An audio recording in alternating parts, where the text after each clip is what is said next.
الحمدللہ ہم لوگ سورہ النساء کا مطالعہ کر رہے ہیں. آج ہم لوگ آیت نمبر 95 سے شروع کریں گے. اللہ تعالیٰ فرماتے ہیں اعوذ باللہ من الشیطان الرجیم لا يستوی القاعدون من المؤمنین غیر اولی الضرر والمجاہدون فی سبیل اللہ باموالہم وانفسہم، یعنی برابر نہیں ہے اہل ایمان میں سے بیٹھ رہنے والے بغیر عذر کے اور وہ لوگ جو اللہ کی راہ میں جہاد کے لیے نکلتے ہیں اپنی جانوں اور مالوں کے ساتھ. اب اس آیت میں لفظ جہاد جو استعمال ہوا ہے وہ بامعنی استعمال ہوا ہے لڑائی کے، لیکن ہم یہ چیز سمجھیں گے کہ قرآن میں ہمیشہ لفظ جہاد جو ہے وہ لڑائی یا قتال کے لیے استعمال نہیں ہوتا ہے. جہاد بیسیکلی لفظ نکلا ہے جہد سے. جہد کا مطلب ہوتا ہے کوشش کرنا، لیکن کیسی کوشش؟ جہد ایسی کوشش ہوتی ہے کہ جس میں دو کوششوں کے درمیان مقابلہ ہو، کہ ایک انسان اپنی کوشش کر رہا ہے، آپ اپنی کوشش کر رہے ہیں، اور ان دو کوششوں کے مقابلے میں جو اسٹرگل سامنے آتی ہے اسے جہاد کہتے ہیں. اسی لیے انگریزی میں بھی اس کے لیے لفظ استعمال ہوتا ہے اسٹرگل. اور اگر ہم دین میں دیکھیں تو دین میں جہاد کی بہت ساری اقسام، اور جو سب سے امپورٹنٹ اور سب سے مشکل قسم ہے وہ ہے کہ انسان اپنے نفس سے مجاہدہ کرے. جیسے اللہ تعالیٰ نے فرمایا نا سورہ بقرہ میں کہ یا ایھا الذین آمنوا ادخلوا فی السلم کافہ، کہ اے مسلمانوں دین میں پورے کے پورے داخل ہو جاؤ.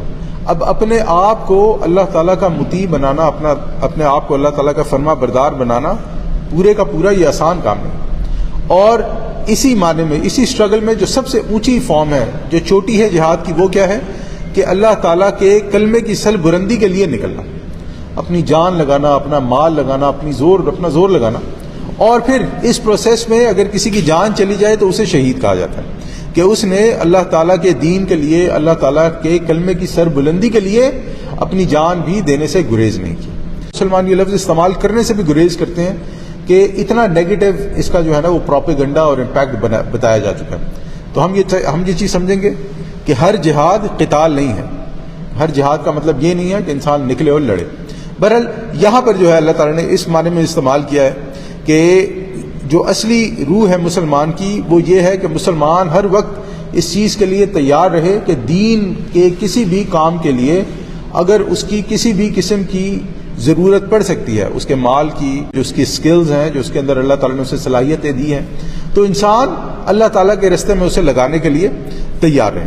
تو یہاں پہ اللہ تعالیٰ فرما رہے ہیں کہ اہل ایمان میں سے جو نکلتے ہیں اللہ تعالیٰ کے راستے میں، اور وہ لوگ جو نہیں نکلتے بغیر عذر کے، تو وہ دونوں اللہ تعالیٰ کی نظروں میں برابر نہیں ہیں. اس میں آگے اللہ تعالیٰ فرماتا ہے فضل اللہ المجاہدین باموالہم وانفسہم علی القاعدین درجہ. اللہ تعالیٰ نے فضیلت دی ہے ان مجاہدین کو جو اپنی جانوں اور مالوں سے جہاد کرنے والے ہیں بیٹھے رہنے والوں پر، ایک بہت بڑے درجے کی. دیکھیں کئی افراد، اگر کوئی انسان بوڑھا ہے، بیمار ہے، یا جیسے ہمیں ایک موقع پہ یہ ملتا ہے کہ ایک صحابی آئے نبی صلی اللہ علیہ وسلم کے پاس کہ میں آپ کے ساتھ لڑنے کے لیے جانا چاہتا ہوں، لیکن نبی صلی اللہ علیہ وسلم نے پوچھا کہ تمہارے والدین ہیں یا بوڑھی ماں ہے، تو نبی صلی اللہ علیہ وسلم نے انہیں واپس کر دیا اور کہا کہ نہیں، تم اپنی بوڑھی ماں کی خدمت کرو، تمہارے لیے وہ زیادہ ضروری ہے. تو اس سے ہمیں یہ چیز بھی سمجھ میں آتی ہے کہ جب آپشنل بات ہو تو پھر سب کے لیے لڑنا ضروری نہیں. اس آیت سے بھی ہمیں یہ چیز پتہ لگتی ہے. اور پھر آگے اللہ تعالیٰ نے یہ بھی فرما دیا کہ جب اللہ تعالیٰ نے فرمایا کہ فضیلت دی ہے اللہ تعالیٰ نے کہ جو بیٹھے رہنے والے ہیں اور جو نکلنے والے ہیں، تو یہاں پر ہم یہ دیکھیں گے کہ ان پر فضیلت ہے کہ جو اہل ایمان میں سے ہیں. اللہ تعالیٰ نے اہل ایمان ہونے کی ان کی گواہی دی ہے، اور وہ جانا چاہتے ہیں لیکن کسی عذر کی وجہ سے جا نہیں سکتے، تو یہ ان کے لیے معاملہ ہے. اور جو شخص جا سکتا ہے بغیر عذر کے نہیں جاتا ہے اور اپنے آپ کو اہل ایمان بھی کہتا ہے، تو پھر اس کا معاملہ اللہ تعالیٰ کے یہاں بڑا مشکل ہے کہ دین کے لیے ضرورت ہے، دین کے لیے اس کے سکلز کی، اس کی صلاحیتوں کی، یا اس کی اور کسی چیز کی، اور وہ شخص نہیں نکلتا ہے تو پھر وہ اللہ تعالیٰ کے سامنے جواب دے. آگے اللہ تعالیٰ فرماتے ہیں وَكُلًّا وَعَدَ اللَّهُ الْحُسْنَىٰ، اگرچہ سب کے لیے اللہ تعالیٰ کی طرف سے اچھا وعدہ ہے. انسان جیسا عمل کرے گا اسے ویسا اجر دیا جائے گا. اگر انسان نے کوشش کی ہے، انسان پوری تیاری میں تھا لیکن کسی عذر کی وجہ سے جو دین کا کام ہے وہ نہیں کر سکا، تو اس کی نیت پہ انشاءاللہ اسے اجر مل جائے گا. ہمیں ایسی بھی روایت ملتی ہے کہ جہاں پہ نبی صلی اللہ علیہ وسلم نے لڑائی کے موقع پہ فرمایا کہ گو فلانے صحابی تمہارے ساتھ نہیں ہیں جب ہم یہ گھاٹیاں پار کر رہے ہیں، لیکن اجر میں وہ برابر کے شریک ہیں، کیونکہ وہ آنا چاہتے تھے لیکن عذر کی بنا پر آ نہیں سکے. تو اللہ تعالیٰ کے یہاں اجر کی کمی نہیں ہے. اللہ تعالیٰ کے یہاں اجر انسان کو اس کی نیت پر ملتا ہے، ثواب انسان کو اس کی نیت پر ملتا ہے. وفضل اللہ المجاہدین علی القاعدین اجرا عظیما، لیکن فضیلت دی ہے اللہ تعالیٰ نے مجاہدین کو بیٹھے رہنے والوں پر اجر عظیم کی صورت میں، درجات منہ ومغفرۃ ورحمہ، اور یہ جو اللہ تعالیٰ نے فضیلت دی ہے یہ کیا ہے؟ ان کے لیے اللہ تعالیٰ کی طرف سے ہے بلند درجات، ومغفرہ اور مغفرت، ورحمہ اور رحمت بھی، وکان اللہ غفور الرحیمہ، اور یقیناً اللہ تعالیٰ بخشنے والا اور بہت مہربان ہے۔ یہاں پہ نا ایک سوال ہمیں سوچنے کی بڑی ضرورت ہے، ایک نقطے پر ہمیں فوکس کرنے کی بڑی ضرورت ہے کہ آخر ایک انسان، چلے اس وقت کی بات تو ہمارے سامنے ہے، آج کے دور میں اگر اس وقت کی بات میں تو اللہ تعالیٰ نے بیان کر دی، لیکن آج کے دور کے لیے یہ سوال بڑا ضروری ہے کہ ایک انسان دین کو اہمیت کیوں نہیں دیتا؟ یعنی ہم دیکھتے ہیں نا کہ ایک انسان جب دین اور دنیا کا معاملہ آتا ہے تو وہ دین میں سے اس چیز کو اختیار کرتا ہے جس پر عمل کرنا آسان ہوگا، یا انسان دین میں سے چن چن کر ان چیزوں کے بارے میں بات کرتا ہے یا ان چیزوں پر عمل کرنے کی کوشش کرتا ہے جو اس کے لیے آسان ہو سکتا ہے دوسرے کے لیے نہ ہو لیکن اس کے لیے۔ تو اس سے ہمیں یہ چیز سمجھ آتی ہے کہ دین کی اہمیت کم ہے، دین کی اہمیت کہیں دور ہے۔ تو اگر ہم دیکھیں نا بہت ساری وجوہات ہو سکتی ہیں، لیکن اگر ہم اس کو 2 پوائنٹس میں سمجھنے کی کوشش کریں تو شاید بات جو ہے نا وہ آسانی سے سمجھ آ جائے۔ ایک پہلا پرابلم یہ ہے مسلمانوں کے ساتھ کہ مسلمان یہ سمجھتا ہے کہ اس نے پڑھ لیا اشہد ان لا الہ الا اللہ و اشہد ان محمد عبدہ و رسولہ تو بس اب ساری دنیا کے ہر قسم کے مسائل اس کے لیے جو دینی مسائل ہیں وہ حل ہو گئے، اب اس نے جنت میں جانا ہی جانا ہے، وہ اس دنیا میں اپنی جیسی مرضی زندگی گزارے، جو مرضی کھائے پیے، حرام خوریاں کرے یا حرام سے کمائے یا صحیح اور غلط کا خیال نہ رکھے۔ یہ معاملات جو ہیں ایک انسان کے ذہن میں آ جاتے ہیں جب اس کے ذہن میں کلمے کا یا مسلمان ہونے کا تصور یہ ہو کہ بس کلمہ پڑھ لیا اور اب میں جنت میں چلا جاؤں۔ یہاں پر ایک اور بات بھی ہمیں سمجھنی چاہیے کہ اگر کوئی غیر مسلم ہم سے یہ سوال کر لے کہ بھئی آپ جو یہ دعویٰ کرتے ہیں کہ کیونکہ آپ مسلمان ہیں یا آپ مسلمان، بیسیکلی ہمارا موسٹلی مسلمان اس لیے ہے کہ وہ مسلمان گھر میں پیدا ہوئے ہیں، تو اور وہ یہ کہتے ہیں کہ آپ مسلمان ہیں اور آپ کا یہ مسلمان ہونا جو ہے وہ اس لیے ہے کہ آپ ایک مسلمان گھر میں پیدا ہوئے ہیں، اور مسلمان گھر میں پیدا ہونے میں آپ کا کوئی ہاتھ نہیں ہے، یہ تو اللہ تعالیٰ کی طرف سے فضل ہو گیا آپ پر، تو آپ اس لیے جنت میں جاؤ گے کہ آپ کیونکہ اس لیے مسلمان ہو کہ آپ مسلمان گھر میں پیدا ہوئے، اور میں اس لیے جہنم میں جاؤں گا کہ میں جو ہے وہ کسی غیر مسلم کے گھر میں پیدا ہوں۔ اب دیکھا جائے تو دنیاوی طور پر اس کا سوال بڑا لاجیکل کہ یہ تو تم مسلمان بڑی انفیئر سٹیٹمنٹ دیتے ہو کہ کیونکہ تم مسلمان گھر میں پیدا ہو گئے، تم نے کلمہ پڑھ لیا، اب تم جا رہے ہو جنت میں، اور باقی سب کے لیے تم نے جو ہے وہ جنت حرام کر دی ہے، باقی سب کو تم نے حرام ہی نہیں کر دی بلکہ ان پہ جہنم واجب کر دی ہے۔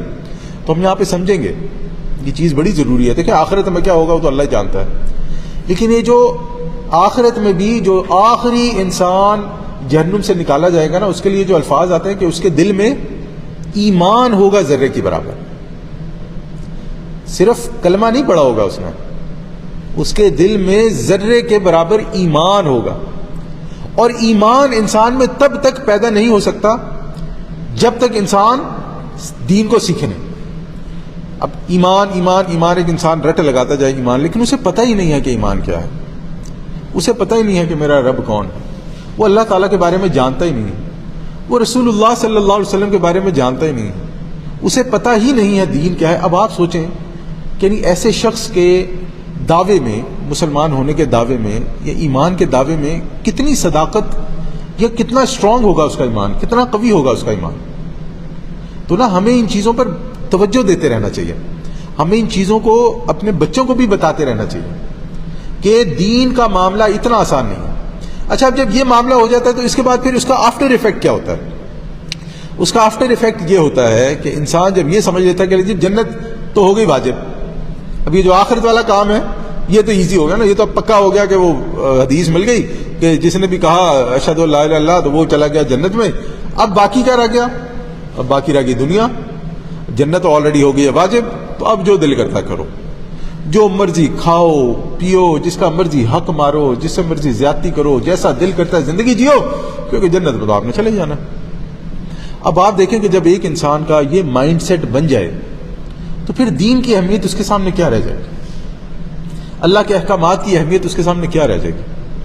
بولے یہ میں آپ کے سامنے اپنا ذاتی واقعہ بیان کر رہا ہوں، ذاتی واقعہ میرے ساتھ جو ہے نا پیش آیا۔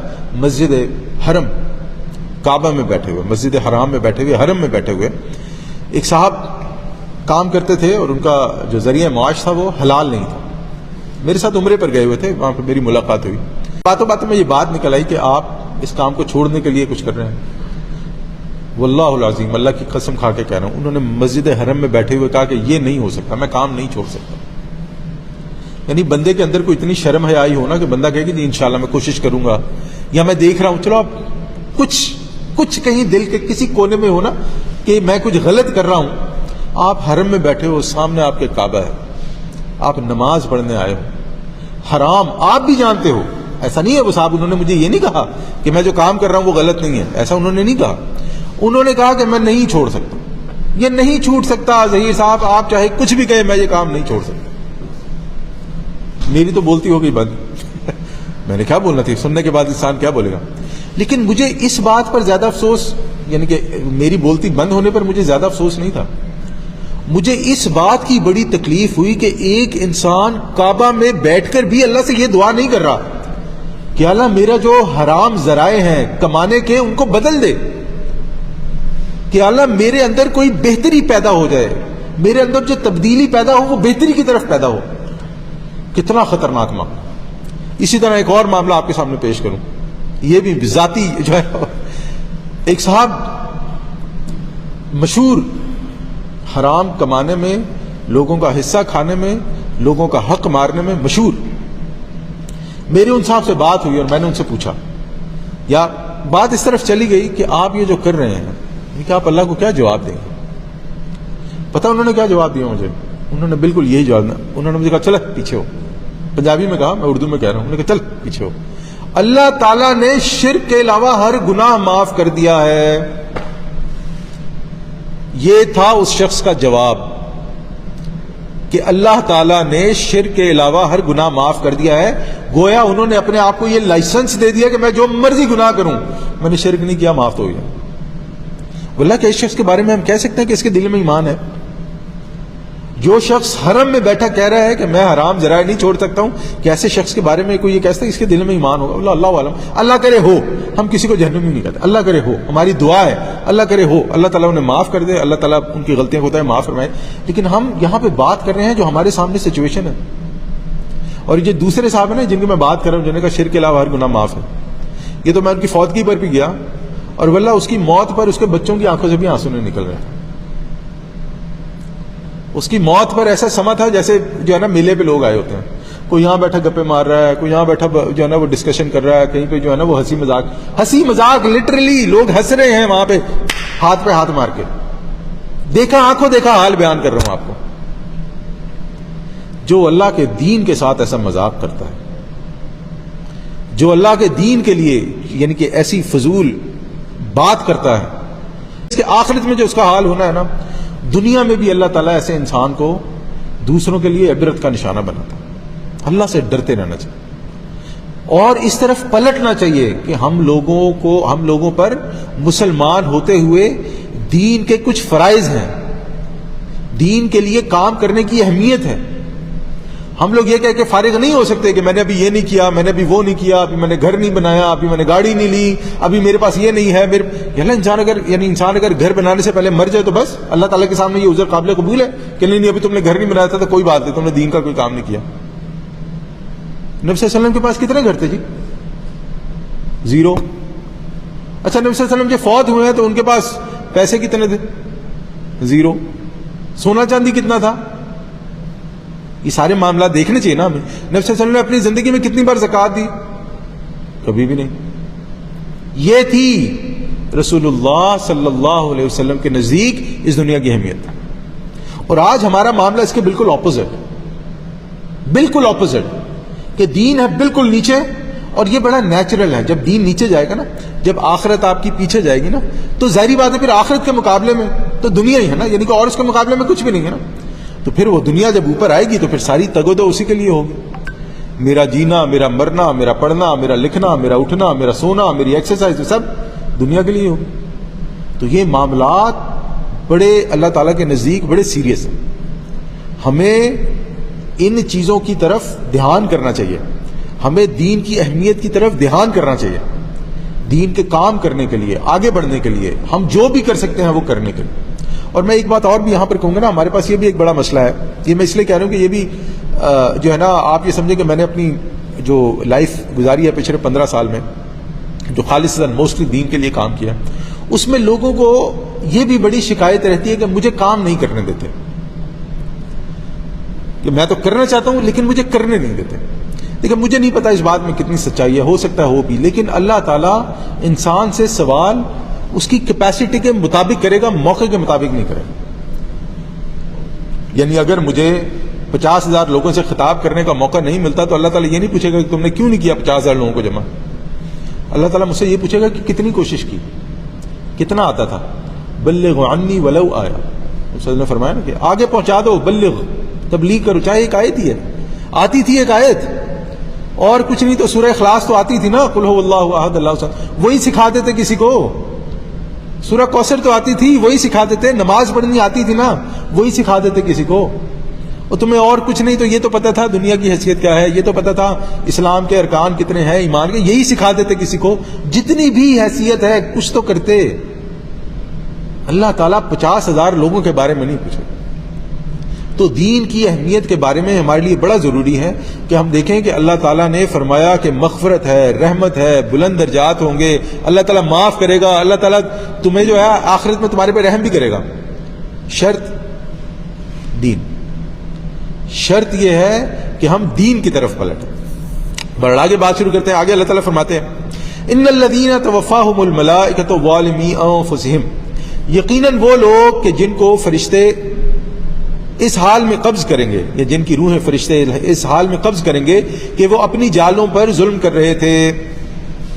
دیکھیں ایک تو یہ آیت جو پیچھے کانٹیکسٹ چلتا آ رہا ہے، اس کانٹیکسٹ میں یہ آیت ہجرت کے بارے میں، کہ جب اللہ اور اس کے رسول کی طرف سے حکم ہو گیا ہجرت کرو، ان لوگوں نے ہجرت نہیں کی، اللہ کے اور اللہ کے رسول صلی اللہ علیہ وسلم کے احکامات کی مخالفت کی، تو اب جب ان کی روحیں قبض ہوں گی تو اللہ تعالیٰ فرما رہا ہے کہ وہ اس حال میں قبض ہوں گی گویا انہوں نے اپنے اوپر ظلم کیا. اور مکالمہ کیا ہوگا؟ آگے اللہ تعالیٰ مکالمہ، اللہ تعالیٰ یہ بیان فرما رہے ہیں کہ ان فرشتوں کے درمیان اور ان لوگوں کے درمیان بات چیت ہوگی. قالو، وہ ان سے کہیں گے، فرشتے ان سے کہیں گے، فیما کنتم، تم کس حال میں تھے؟ یعنی ایمان کا دعویٰ کرتے تھے، اللہ اور اس کے رسول کے ماننے والوں میں سے ہونے کی وہ جو ہے بات کرتے تھے، لیکن جب ہجرت کا حکم دیا گیا، جب دین کے معاملے کا حکم دیا گیا تو پھر تم لوگوں کا معاملہ جو ہے وہ بڑا ہی عجیب و غریب ہو گیا. تو پھر تم لوگوں کو کیا ہوا؟ قالو، وہ کہیں گے، کننا مستضعفین فی الارض، کہ بھئی ہم تو بڑے ہی کمزور تھے. مستضعفین، ضعیف، کمزور تھے دنیا میں، زمین میں ہم بڑے کمزور تھے. عذر تراشیں گے، بہانے تراشیں گے، لیکن اللہ تعالیٰ کے پاس کوئی عذر قابل قبول نہیں ہے. قالو، تو فرشتے ان سے کہیں گے، الم تکن ارض اللہ واسعۃ فتہاجروا فیہا، تو فرشتے کہیں گے کہ کیا اللہ کی زمین کشادہ نہیں تھی کہ تم اس میں ہجرت کرتے؟ یعنی تمہارے لیے وہ دنیا اتنی محبوب ہو گئی، تمہارے لیے وہ کھانا پینا، رہنا، گھر، گاڑی، بچے، فیملی اتنی محبوب ہو گئی کہ تم نے دین کو بالکل پس پش ڈال دیا. تمہارے لیے دین کی کوئی اہمیت ہی نہیں رہی، حلال حرام کی کوئی اہمیت ہی نہیں رہی، اللہ اور اس کے رسول کے احکامات کی کوئی اہمیت ہی نہیں رہی. فَأُولَٰئِكَ مَأْوَاهُمْ جَهَنَّمُ، یہ وہ لوگ ہیں جن کا ٹھکانہ جہنم ہے. وَسَاءَتْ مَصِيرًا، اور وہ بہت ہی بری جگہ ہے ٹھکانے کی. اللہ اکبر. اللہ تعالیٰ ہمیں جناب ہم پہ رحم فرمائے. اللہم ارحمنا انفسنا. دیکھیں یہاں پر ہم یہ دیکھیں گے کہ اللہ تعالیٰ نے اتنی سخت بات کیوں کی. اس کی وجہ یہ ہے کہ دین، ہمارا جو دین ہے، اسلام جو ہے، جو معاشرے کی تشکیل ہے اس پہ بڑا زور دیتا ہے. اسلام میں اس لیے آپ دیکھیں کہ جو معاشرے میں جرم کرنے کی سزائیں ہیں وہ بڑی سخت ہیں. زنا کرنے کی سزا بڑی سخت ہے، چوری کرنے کی سزا بڑی سخت ہے، کسی پہ بہتان لگایا اس کی سزا بڑی سخت ہے. تو ہمارے معاشرے میں جو ہمارا جو معاشرہ تشکیل، اسلامی معاشرہ تشکیل دیا جاتا ہے تو اس میں اس بات کی بڑی اہمیت ہوتی ہے کہ وہ کام کیا جائے گا جس سے معاشرہ سٹرونگ ہو اور ہر مسلمان کا فائدہ ہو. اسی طرح جب ہجرت کا حکم دیا گیا، مکہ سے ہجرت کریں، مدینہ کی طرف آئے. اب وہاں پر جو مکہ والے تھے وہ کسی کا گھر تھا، بار تھا، نوکری تو نہیں کہنا چاہیے، بزنس تھا اور وہ ساری چیزیں تھیں. اب ان کے لیے وہ چھوڑ کر ادھر آنا، کہ یہ حکم دیا کہ ہم وہاں پہ جا کے ایک نیا معاشرہ تشکیل دے کے مسلمانوں کی جو قوت ہے وہ ایک جگہ جمع ہو جائے. انہیں یہ چیز سمجھ نہیں آ رہی تھی. ان کے لیے یہ جو معاشرہ تھا اس کی قوت، یا اس کو جمع کرنے کے مقابلے میں جو ان کی اپنی ذاتی زندگی تھی زیادہ ان کو محبوب تھی. تو یہ اللہ تعالیٰ نے یہاں پر ان کو کہا کہ یہ معاملہ کرو گے تو پھر تم ان لوگوں میں سے ہو جنہوں نے اپنی جانوں پہ ظلم کیا، اور تم ان لوگوں میں سے ہوگے جو جہنم میں جائیں. یہاں پہ ہم ایک اور بات کی طرف بھی دیکھیں گے کہ جہاں پر رہتے ہوئے اسلام کی تعلیمات پہ عمل کرنا مشکل ہو وہاں پر رہنا کفر، کیونکہ آپ کفر کے ساتھ جو ہے آپ کفر کی حوصلہ افزائی کر رہے ہیں. اچھا یہ جنرل اصول ہے، یہ ہم کسی پر استنباط نہیں کر سکتے اس کا. مثلا کوئی شخص ہے وہ امریکہ یا یورپ اس لیے آنا چاہتا ہے کہ یہاں پہ صحیح عیاشی ہے، سب کھلا ہے، جو مرضی کھاؤ پیو حرام کاریاں کرو، کس نے دیکھا ہے. لیکن ایک شخص یورپ یا امریکہ اس لیے آتا ہے یا وہ یہاں پر آتا ہے اور پھر یہاں دین کا کام کرتا ہے، اپنے بھی اعمال درست کرتا ہے، لوگوں میں بھی درستگی پیدا کرتا ہے، لوگوں میں بھی دین کا شعور پیدا کرتا ہے. اب دیکھیں رہ دونوں ہی امریکہ یا یورپ میں رہے، لیکن دونوں کا عمل اللہ تعالیٰ کے یہاں بالکل مختلف ہے.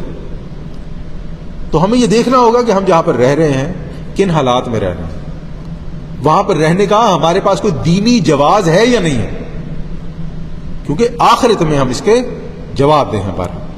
تو آگے اللہ تعالیٰ فرماتے ہیں الا المستضعفین من الرجال والنساء والولدان، یعنی کہ وہ لوگ جو ہجرت نہیں کرتے ان کا ٹھکانہ تو جہنم ہے. اب اللہ تعالیٰ استثناء بیان فرما رہے ہیں، سوائے ان مردوں، عورتوں اور بچوں کے جن کو واقعتاً دبا لیا گیا ہو، جو کمزور ہیں. اور ایسے بھی واقعات ملتے ہیں کہ زنجیروں میں جکڑ دیا کہ آپ جو ہے وہ چھوڑ کے نہیں جاؤ گے، یا کوئی ایسی عورت ہے جو تنہا ہے، راستہ نہیں جانتی، بے خبر ہے. لا يستطيعون حیلۃ ولا يهتدون سبیلا، نہ تو وہ کوئی تدبیر کر سکتے ہیں نہ وہ راستہ جانتے ہیں، یعنی تدبیر کر سکتے ہیں نہ ان کے پاس کوئی سواری ہے اور نہ ہی وہ راستہ جانتے ہیں، پیدل سفر بھی نہیں کر سکتے. فاولئک عسى الله ان يعفو عنهم وكان الله عفوا غفورا، بعید نہیں کہ ایسے لوگوں کو اللہ تعالیٰ معاف فرما دے، اور واقعتاً اللہ تعالیٰ بخشنے والا اور معاف فرمانے والا ہے. وہ عصا عربی میں کہتے ہیں شاید، لیکن یہاں پر یقیناً کے معاملے میں استعمال ہوا ہے کہ اللہ تعالیٰ سے بعید نہیں ہے کہ اللہ تعالیٰ انشاءاللہ وہ لوگ جو کسی صحیح عذر کی وجہ سے پیچھے رہ گئے، ہجرت نہیں کر سکتے، اللہ تعالیٰ ان کو معاف فرماتے. لیکن وہ لوگ جو بغیر کسی وجہ کے پیچھے رہ گئے وہ منافق ہیں، بلکہ ایک معاملے میں اللہ تعالیٰ نے یہاں پہ فرمایا کہ وہ کفار کے بالکل برابر ہیں. تو یہاں پر ہم ایک اور چیز دیکھیں گے کہ ایک حکم ان جنرل جو ہے وہ کفر نہیں ہوتا، لیکن حالات کے اعتبار سے اگر اس کو نہ مانا جائے یا اس پر عمل نہ کیا جائے تو وہ کفر کے مترادف بھی بن سکتا ہے. جیسے یہاں پر اسی کی مثال ہم سمجھیں گے، یہ کفر کی مثال تو نہیں ہے. مثلا ایک دین میں میٹھا کھانا حلال ہے، جی بالکل حلال، لیکن وہ شخص جو ایسی بیماری میں مبتلا ہے کہ میٹھا کھائے گا تو مر جائے گا، اس کے لیے میٹھا کھانا حرام ہے، وہ نہیں کھا سکتا.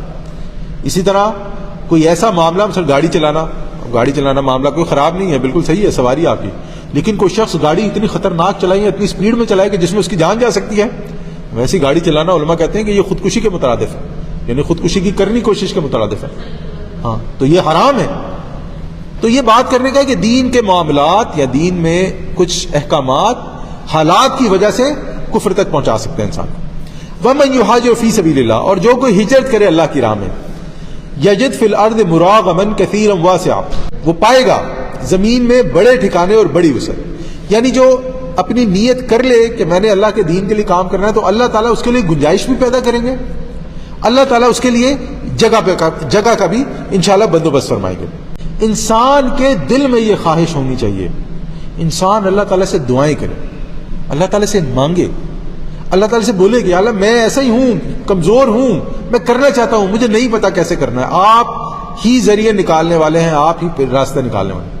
اللہ تعالیٰ نکالے گا، اور اللہ تعالیٰ ایسا بہترین راستہ نکالے گا کہ انسان سوچ بھی نہیں سکتا جس کے بارے میں. یہ ہمارے لیے سمجھنا بڑا ضروری ہے کہ ہم لوگ اپنی طرف سے کوشش کرتے رہیں کہ جہاں پر بھی ہم دین کا کام کر سکتے ہیں وہاں پر کریں، اگر ہم نہیں جا سکتے تو اللہ تعالیٰ سے دعا کریں. وَمَن يَخْرُجْ مِن بَيْتِهِ مُهَاجِرًا إِلَى اللَّهِ وَرَسُولِهِ ثُمَّ يُدْرِكْهُ الْمَوْتُ، اور جو کوئی اپنے گھر سے نکل کھڑا ہوا ہجرت کے لیے اللہ اور اس کے رسول کی طرف، پھر اسے موت نے آ لیا، فَقَدْ وَقَعَ أَجْرَهُ عَلَى اللَّهِ، تو اس کا اجر اللہ کے ذمے ہے، اجر نیت پر ملے گا. اس نے کوشش کی، وہ نکل گیا، اگر راستے میں موت آ گئی یا کوشش کرتے ہوئے موت آ گئی یا وہ وہاں تک نہیں پہنچ سکا جہاں اس نے پہنچنا تھا، تو اس کا اجر اللہ تعالیٰ کے پاس اس کی نیت کے مطابق ہے. لیکن شرط یہ ہے کہ اس کی نیت اللہ کی رضا ہونی چاہیے. جب صلی اللہ نے فرمایا نا، جو ہمیں بخاری میں حدیث ملتی ہے کہ انما الاعمال بالنیات، اعمال کا دار و مدار نیتوں پر ہے. وکان اللہ غفور الرحیم، اور یقیناً اللہ تعالیٰ بخشنے والا اور رحم فرمانے والا ہے. پھر آگے اللہ تعالیٰ فرماتے ہیں اب یہاں سے کچھ شریعت کے اور عبادات کے احکامات آ رہے ہیں، اور پھر اہل ایمان کی طرف رخ ہو رہا ہے. اس سے پہلے ان لوگوں کی طرف رخ تھا جو ہجرت نہیں کر رہے تھے، جو اللہ تعالیٰ کے راستے میں نہیں نکل رہے تھے، جو رسول صلی اللہ علیہ وسلم کی بات نہیں مان رہے تھے. اب یہاں پر دوبارہ اہل ایمان کی طرف رخ ہوا. اللہ تعالیٰ فرماتے ہیں وَإِذَا ضَرَبْتُمْ فِي الْأَرْضِ فَلَيْسَ عَلَيْكُمْ جُنَاحٌ أَن تَقْصُرُوا مِنَ الصَّلَاةِ، تو اے مسلمانوں جب تم زمین میں سفر کرو تو تم پر کوئی گناہ نہیں ہے اگر تم نماز کو کچھ کم کر لو. یہاں پہ قصر صلاۃ جسے کہتے ہیں، نماز کم کرنے کی بات ہو رہی ہے کہ نبی صلی اللہ علیہ وسلم جب سفر پہ نکلتے تھے تو نبی صلی اللہ علیہ وسلم نماز قصر کر لیتے تھے، اور اس کے علاوہ نمازوں کو ملا بھی لیتے تھے. وَإِنْ خِفْتُمْ، اور اگر تمہیں اندیشہ ہو أَن يَفْتِنَكُمُ الَّذِينَ كَفَرُوا، کہ کافر تمہیں نقصان پہنچائیں گے، إِنَّ الْكَافِرِينَ كَانُوا لَكُمْ عَدُوًّا مُبِينًا، یقیناً یہ کافر تمہارے کھلے دشمن ہیں. اچھا یہاں پر ہم پچھلی آیت کے ساتھ ملائیں کہ اے مسلمانوں جب تم زمین میں سفر کرو تو تم پر کوئی گناہ نہیں اگر تم نماز کو کچھ کم کر لیا کرو، اگر تمہیں اندیشہ ہو کہ کافر تمہیں نقصان پہنچائیں گے، کہ یقیناً کافر تمہارے کھلے دشمن ہیں. تو دو چیزیں ہمیں پتہ لگی، ایک یہ کہ ہم نبی صلی اللہ علیہ وسلم نے سفر میں بھی نماز قصر کی ہے، اور جب جنگ کے معاملات چل رہے ہوں، ایسے جگہ پہ ہو انسان کہ جہاں پر کبھی بھی جنگ ہو سکتی ہے، ابھی جنگ ہوئی نہیں ہے لیکن ایسے حالات ہوں تو وہاں پر بھی انسان اپنی نماز کو چھوٹی کرے گا. اب اگلی آیت میں جو ہے اس کا اللہ تعالیٰ طریقہ بیان فرما رہے ہیں، لیکن اس سے پہلے ہم جو ہے نا قصر کی نماز اس کے بارے میں تھوڑی سی بات کر لیں. قصر کا مطلب ہوتا ہے کمی کرنا، اور جب کمی کی جاتی ہے تو اس کی دو صورتیں ہیں. ایک یہ ہے کہ تعداد میں کمی ہو جاتی ہے، 4 2 ہو جاتی ہیں، اور دوسرا یہ کہ نماز کی حیت میں بھی کمی ہو جاتی ہے. مثلا اگر ہم بس پہ سفر کر رہے ہیں تو ہم بیٹھ کے نماز پڑھ لیں گے، اگر کوئی شخص بیمار ہے تو وہ لیٹ کے بھی نماز پڑھ سکتا ہے، اگر جگہ نہیں ہے. تو قصر سے یہ مراد ہوگی کہ جو نماز پڑھنے کی تعداد ہے، رکعتوں کی تعداد ہے، وہ بھی کم ہو سکتی ہے، جو نماز پڑھنے کی حیت ہے وہ بھی کم ہو سکتی ہے. اگر انسان کسی ایسی سواری پہ ہے جیسے پہلے گھوڑوں پر یا اونٹوں پر سفر کیا جاتا تھا تو پھر تو اشاروں سے نماز پڑھی جائے گی کہ اس میں تو رکوع اور سجدے کا بالکل ہی معاملہ نہیں ہے. اور ایک اور چیز کہ جہاں پر جو یہ میلوں یا دنوں کی مقدار کا معاملہ ہے کہ کتنے دنوں میں یا کتنے میلوں پہ جو ہے آپ نماز کو قصر کریں گے، تو ہم یہ دیکھیں گے کہ ہمیں قرآن یا حدیث میں کوئی بھی صریح آیت یا دلیل نہیں ملتی ہے کہ نبی صلی اللہ علیہ وسلم نے ڈائریکٹ نام لے کے بتایا ہو کہ 3 دن یا 4 دن یا 15 دن یا 19 دن. اسی لیے ہم دیکھتے ہیں کہ جو علماء ہیں یا ائمہ ہیں ان کی آراء میں اختلاف ہے کہ انہوں نے دلائل کو جمع کیا، اس کے بعد اس پر اجتہاد کیا، اور جس کو جو بات سمجھ میں آئی اس نے وہ بیان کر دی. اور ہم جانتے ہیں نبی صلی اللہ علیہ وسلم نے فرمایا کہ جب مجتہد اجتہاد کرتا ہے تو اگر اس کا اجتہاد صحیح ہو تو اس کے لیے 2 اجر ہیں، اور اگر اس کا اجتہاد غلط ہو جائے تو بھی اس کے لیے 1 اجر ہے. اس لیے ہمیں جب یہ فقہ معاملات آتے ہیں نا تو اپنے آپ کو تھوڑا سا ہلکا رکھنا چاہیے، اپنے آپ کو تھوڑا سا نرم رکھنا چاہیے، اور بالکل جو ہے نا انسان کو سخت نہیں ہو جانا چاہیے کہ نہیں میں تو بس اس کو ہی صحیح مانتا ہوں اور میرے علاوہ جتنے ہیں وہ سب بدعتی ہیں اور وہ فلانے ہیں، اور یہ رویہ بالکل اچھا نہیں. اور خاص طور پہ جہاں پر ہم رہ رہے ہیں نا، یہاں کے حساب سے تو ہمیں یہ دیکھنا چاہیے کہ ہم لوگ ایسی تعداد میں بڑے کم ہیں. ہمیں ایک دوسرے کے ساتھ مل کے رہنا ہے. اگر ہم ایک دوسرے کے نماز کے طریقے پر ایگری نہیں کرتے ہیں، یا اگر ایک دوسرے سے نماز مختلف طریقے سے پڑھتے ہیں، یا اور کسی فقہ معاملات میں ایک دوسرے سے مختلف ہیں، تو اپنا ظرف وسیع کریں، اپنے آپ کو بڑا کریں، اور ہم سب ایک دوسرے کے ساتھ جو ہے وہ اسلامی جسے کہتے ہیں نا معاشرے میں مل جل کریں. بہرحال آگے اللہ تعالیٰ فرماتے ہیں، اب یہ صلاۃ الخوف کی بات چل رہی ہے، آگے اللہ تعالیٰ فرماتے ہیں وَإِذَا كُنْتَ فِيهِمْ فَأَقَمْتَ لَهُمُ الصَّلَاةَ، اے نبی صلی اللہ علیہ وسلم جب آپ ان کے درمیان موجود ہوں تو انہیں نماز پڑھانے کھڑے ہوں، یعنی جنگ، حالت جنگ ہے لیکن ابھی جنگ شروع نہیں ہوئی، آپ میدان میں ہیں، جنگ شروع نہیں ہوئی، یا آپ ایسے حالات میں ہیں کہ جہاں پر کبھی بھی جنگ ہو سکتی ہے، آپ لوگ تیاری میں ہیں، آپ سب کے پاس اپنے اپنے جو ہتھیار ہیں وہ موجود ہیں، تو نبی صلی اللہ علیہ وسلم کو فرمایا جا رہا ہے کہ ایسے حالات میں آپ انہیں نماز پڑھانے کھڑے ہوں. فَلْتَقُمْ طَائِفَةٌ مِّنْهُمْ مَعَكَ وَلْيَأْخُذُوا أَسْلِحَتَهُمْ، تو ان میں سے ایک گروہ کو کھڑے ہونا چاہیے آپ کے ساتھ، وہ اپنا اسلحہ لیے ہوئے ہوں. فَإِذَا سَجَدُوا فَلْيَكُونُوا مِنْ وَرَائِكُمْ، پھر جب وہ سجدہ کر چکے ہیں تو تمہارے پیچھے ہو جائیں. وَلْتَأْتِ طَائِفَةٌ أُخْرَىٰ لَمْ يُصَلُّوا فَلْيُصَلُّوا مَعَكَ، اور آئے دوسرا گروہ، وہ جنہوں نے ابھی نماز نہیں پڑھی، وہ آپ کے ساتھ نماز پڑھیں گے. میں نے پوری آیت آپ کے سامنے پڑھ دی، پوری نہیں پڑھی، ابھی ایک حصہ اس کا اور ہے. اب یہاں اس کا طریقہ کیا ہے؟ اس کا طریقہ یہ ہے کہ صلاۃ الخوف جو ہے اس کی 2 رکعتیں، تو نبی صلی اللہ علیہ وسلم کو یہ فرمایا گیا کہ آپ کھڑے ہوں گے پہلی رکعت میں، آپ نے رکوع کیا، یعنی پہلی قیام کیا، آپ نے تلاوت کی، آپ نے رکوع کیا، اس کے بعد آپ نے 2 سجدے کیے اور پھر آپ بیٹھ گئے. نبی صلی اللہ علیہ وسلم امام کے طور پہ بیٹھے رہے. جو مقتدی تھے پڑھنے والے، انہوں نے دوسری رکعت خود کمپلیٹ کی. نبی صلی اللہ علیہ وسلم بیٹھے ہوئے ہیں، وہ کھڑے ہوئے، انہوں نے اپنا دوسرا جو ہے وہ رکعت پڑھی، اس کے بعد تشہد میں بیٹھے، انہوں نے سلام پھیر لیا. اب جب انہوں نے سلام پھیر لیا تو نبی صلی اللہ علیہ وسلم کھڑے ہو گئے، اور اب وہ لوگ جنہوں نے نماز نہیں پڑھی تھی انہوں نے نبی صلی اللہ علیہ وسلم کو جوائن کر لیا. تو اب انہوں نے نبی صلی اللہ علیہ وسلم کے ساتھ ایک رکعت پڑھی، تو نبی صلی اللہ علیہ وسلم نے اپنی دوسری رکعت پڑھی، قعدہ تشہد میں بیٹھے، نبی صلی اللہ علیہ وسلم نے سلام پھیر لیا اور ان لوگوں نے کھڑے ہو کے اپنی دوسری رکعت مکمل کر لی. تو اس طرح دونوں گروہوں کو نبی صلی اللہ علیہ وسلم کے ساتھ نماز پڑھنے کا، نبی صلی اللہ علیہ وسلم کی امامت میں نماز پڑھنے کا موقع مل گیا، سعادت مل گئی. وَلْيَأْخُذُوا حِذْرَهُمْ وَأَسْلِحَتَهُمْ، اور ان کو بھی چاہیے کہ وہ اپنی حفاظت کا سامان اور اپنا اسلحہ اپنے ساتھ رکھیں. وَدَّ الَّذِينَ كَفَرُوا، وَدَّ اللہ چاہتے ہیں، الَّذِينَ كَفَرُوا وہ جنہوں نے کفر کیا یا وہ جو کافر ہیں. وَدَّ الَّذِينَ كَفَرُوا لَوْ تَغْفُلُونَ عَنْ أَسْلِحَتِكُمْ وَأَمْتِعَتِكُمْ فَيَمِيلُونَ عَلَيْكُمْ مَيْلَةً وَاحِدَةً، یہ کافر تو اسی طاق میں رہتے ہیں کہ تم جیسے ہی اپنے اسلحے اور ساز و سامان سے ذرا غافل ہو تو وہ تم پر ایک دم ٹوٹ پڑیں. یہ آیت آج کے حالات کی ایسی عکاسی کرتی ہے کہ الفاظ ہی نہیں. وَلَا جُنَاحَ عَلَيْكُمْ إِنْ كَانَ بِكُمْ أَذًى مِّن مَّطَرٍ أَوْ كُنتُم مَّرْضَىٰ أَن تَضَعُوا أَسْلِحَتَكُمْ، اور تم پر کوئی گناہ نہیں ہے اگر تمہیں کوئی تکلیف ہو بارش کی وجہ سے یا تم بیمار ہو جاؤ، اور ایسی صورتوں میں تم اپنا اسلحہ اتار کر رکھ دو. یعنی کہ جب یہ حالات چل رہے ہیں، جنگ والا معاملہ ہو رہا ہے، تو آپ نے اپنے اسلحے سے غافل نہیں ہونا.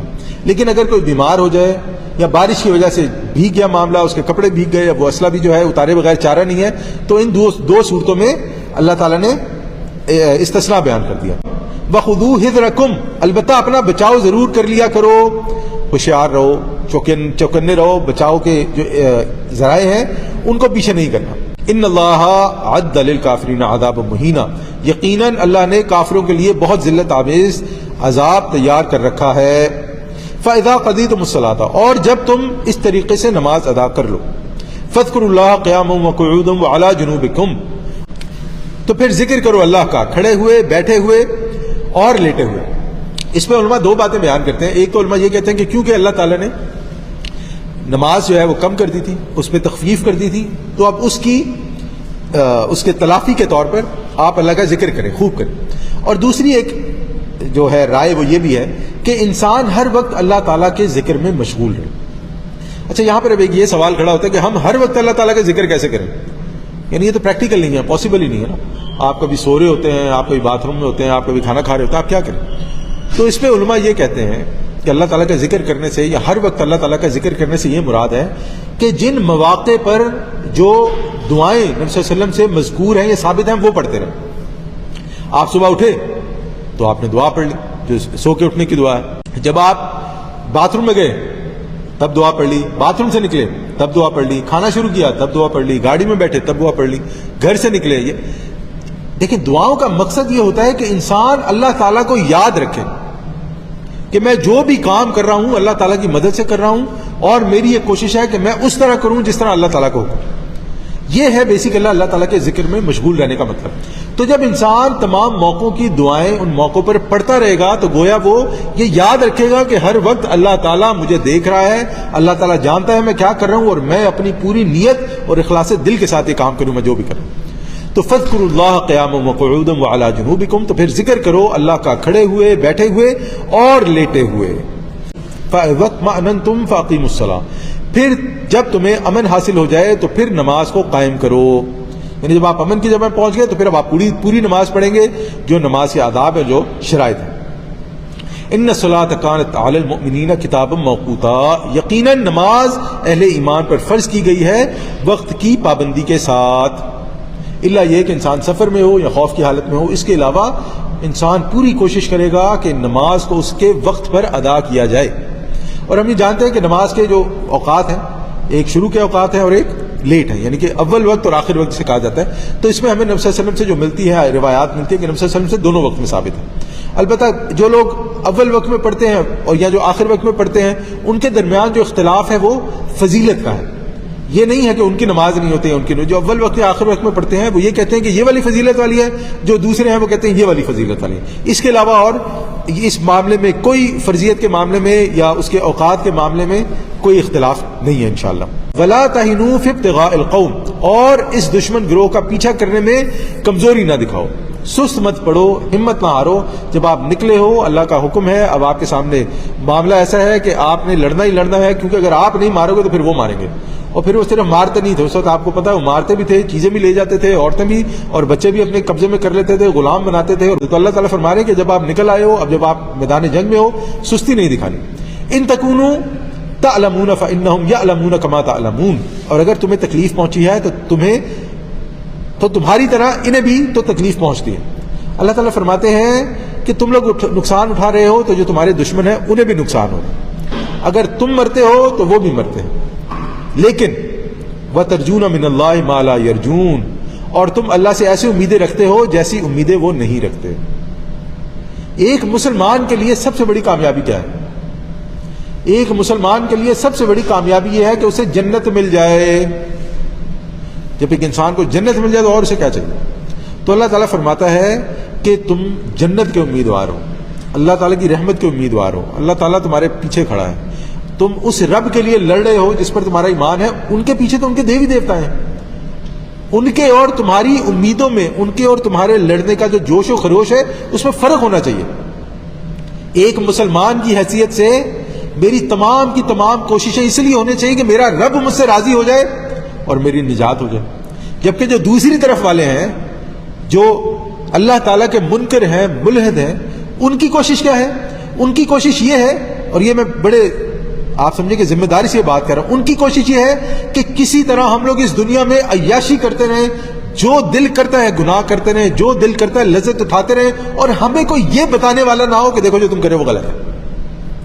اگر آپ ایک لائن میں دیکھیں نا تو کفر کی ساری کوشش یہ ہے کہ مجھے رسائی مل جائے برائیوں تک، زنا کرنے کا آپشن ہو، دھوکہ دینے کا آپشن ہو، بغیرتیاں کرنے کا آپشن ہو، حرام خوری کا آپشن ہو، جو میں کروں اس کا آپشن ہو، بس مجھے یہ مت بتاؤ کہ یہ غلط ہے، یہ مجھے مت بولو کہ زنا کرنا غلط ہے، یہ مجھے مت بولو کہ حرام کھانا غلط ہے، یہ مجھے مت بولو کہ اگر میں نے بہن کا حصہ نہیں دیا تو یہ بڑا ظلم کیا ہے، یہ مجھے مت بولو کہ یہ لوگوں کا حق ہے اور یہ چیٹنگ ہے۔ نہیں، یہ تم جانو، تمہارا معاملہ جانے، مجھے یہ مت بتاؤ۔ جبکہ ایک مسلمان کہتا ہے کہ ایسا نہیں، اللہ تعالیٰ نے ہر چیز کی حدود معین کی، جو غلط ہے وہ غلط ہے، جو غلط کرو گے اس کا خمیازہ بھگتنا پڑے گا، صحیح کام کرو گے تو آخر میں تمہیں ملے گا۔ تو یہ جو آخرت والا اکاؤنٹیبلٹی والا مسئلہ ہے نا، یہ ہے سارا ان کفار والوں کے ساتھ۔ وہ کہتے تھے کہ ہمیں یہ مت بتاؤ، اللہ کے رسول بار بار جب ہم کہتے ہو محمد صلی اللہ علیہ وسلم بار بار کہتے ہو کہ تمہیں اللہ کے پاس جانا ہے، اللہ کے پاس جانا ہے، مر جاؤ گے دوبارہ اٹھائے ہو جاؤ گے، کیا بار بار کون مر کے اٹھائے جو تم یہ بار بار باتیں کرتے ہو صلی اللہ علیہ وسلم۔ تو یہ ہمیں سوچنا چاہیے کہ کہیں ہم بھی تو اس ٹریپ میں نہیں پھنس رہے ہیں، کہ ہم بھی تو نہیں دوبارہ انہی جو ہے وہ کافروں کی طرح سوچ رہے۔ بہرحال اللہ تعالیٰ فرماتے ہیں کہ تم اللہ تعالیٰ سے ایسی امیدیں رکھتے ہو جیسی امیدیں وہ نہیں رکھتے، تمہارا سہارا اللہ ہے۔ وَكَانَ اللَّهُ عَلِيمًا حَكِيمًا، اور یقیناً اللہ تعالیٰ علیم بھی ہے، علم والا بھی ہے، سب کچھ اللہ تعالیٰ کے علم میں ہے، اور حکیم بھی ہے، وائز ہے، وزڈم والا ہے۔ تمہیں سمجھ نہیں آتی تو بھی کوئی مسئلہ نہیں ہے، جو اللہ تعالیٰ حکم دے رہا ہے وہی تمہارے لیے بہتر ہے۔ تو یہ چند آیتیں تھیں جن میں اہل ایمان سے خطاب تھا۔ اب اس کے بعد اگلے آیت سے پھر منافقین کا ذکر ہو جائے گا، لیکن ہم اپنی بات کو یہیں تک ہی رکھتے ہیں۔ تو ہم اللہ تعالیٰ سے دعا کرتے ہیں کہ ہم نے جو بھی پڑھا، جو بھی سنا، اللہ تعالیٰ اسے سمجھنے کی، اس پر عمل کرنے کی توفیق عطا فرمائے۔ اس میں جو بھی اچھی باتیں تھیں وہ اللہ تعالیٰ کی طرف سے تھی، اگر کوئی غلطی تھی، کوئی کمی تھی، کوئی کوتاہی تھی تو میری کمزوری تھی، اللہ تعالیٰ مجھے معاف فرمائے اور اللہ تعالیٰ مجھے تصحیح فرمائے۔ وصلی اللہ تعالیٰ علی خیر خلقہ اجمعین برحمتک یا ارحم الراحمین، وآخر دعوانا ان الحمد للہ رب العالمین۔